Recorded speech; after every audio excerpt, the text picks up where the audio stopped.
மனித ரகசியங்கள் இப்போது வெளிப்படுகிறது. கருடா, இந்த உலகின் மறைந்த உண்மைகளை நான் உனக்கு விளக்குகிறேன். அன்பான பக்தர்களே, கருட புராணத்தின் ஆழமான ரகசியங்களை கருடன் என்னிடம் கேட்க, அதற்கான உண்மையான விளக்கங்களை இங்கே பகிர்ந்து கொள்கிறோம். கருடா, மரணத்திற்கு பின் ஆன்மாவின் பயணம் அதன் கர்மத்தின் அடிப்படையில் நடக்கிறது. இதை பற்றிய விரிவான கேள்விகளையும் விளக்கங்களையும் முந்தைய எபிசோடுகளில் பார்த்து தெரிந்து கொள்ளுங்கள்.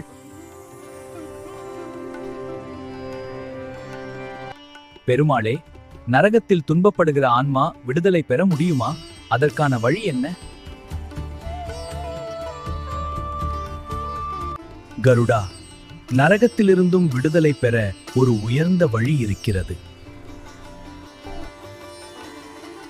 அது பக்தி மற்றும் தர்மம்.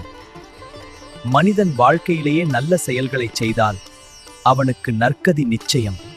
மரணத்திற்கு முன் கங்கை நீரை பருகுவது, துளசி இலைகளை தரிப்பது, நாராயண நாமத்தை உச்சரிப்பது ஆன்மாவிற்கு அமைதியை தரும். பிரபு, ஆன்மா எவ்வாறு காக்கப்படும்? கருடா, உயிருடன் இருக்கும்போதே தான தர்மங்களை செய்ய வேண்டும். அதுவே ஆன்மாவை காக்கும் உண்மையான பாதை. சுவாமி, அப்படியானால் மனிதன் வாழும் காலமே அவனுடைய எதிர்காலத்தை தீர்மானிக்கிறதா? ஆம் கருடா, வாழ்க்கையில் செய்யும் ஒவ்வொரு செயலும் அவனுடைய மறுபிறப்பை உருவாக்கும்.